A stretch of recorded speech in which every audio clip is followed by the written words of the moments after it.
What's up, guys, and welcome back to Book Up Entertainment. So, at the Senzo Meiwa trial, during the cross-examination of Sergeant Thabo Mosia, a forensic officer who actually went to the Kumalo house, he noted that there was a bloodied walking stick that was at the Kumalo house, inside that house, and he actually did not even collect that bloodied walking stick itself. But the key issue is that this stick, it might have contained crucial DNA evidence in it, and he did not even collect it.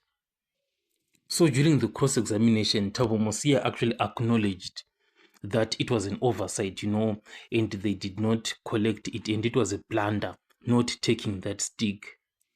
Well, the reasoning behind, if you listen to the trial, it is that Thabo Mosia says he was informed by other officers that the stick belonged to one of the individuals present in the house. So there is no need, to collect it. But that does not make much sense, because we are saying this stick in itself, it is bloodied. So as a forensic officer, what are you here to do if you are not collecting that stick?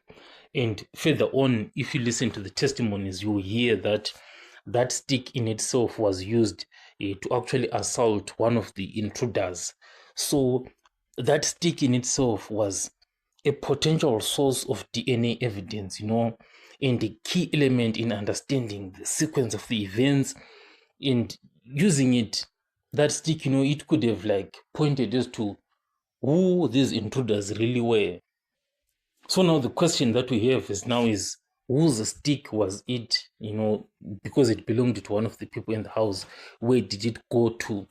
Looking at the official reports, it's not noted as to whose stick it was. As to where the stick went to, the investigating officers did not collect it. So it simply got lost, and it's a tragedy that such crucial piece of information was lost. So the final question that another person can ask, is that can Sergeant Thabo Mosia's testimony really be trusted, fully trust what this guy is saying? Because who leaves such a crucial piece of information? If you leave that stick, then what were you there to collect, and what did you even collect after all? But then again, there is potential for human error. We all make mistakes, all of us, everyone, especially in such high pressure situations. You have a limited amount of time to get into the house, collect evidence. You're in a rush and you just get told, no, that stick, it belongs to one of the people in the house.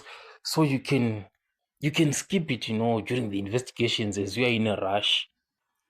So, if I'm the judge and I'm listening to the defense, raising these points, listening to Sergeant Mosia actually admitting that it was a huge blunder to not collect that stick, it raises a lot of questions about the reliability of the evidence. And if I'm to assess, the weight given to Sergeant Mosia's testimony, I would obviously consider that, So I'll make 3 points over this. The first point is that it was a serious error by Sergeant Mosia. Sergeant Mosia's explanation is unconvincing, and the reliability of his forensic work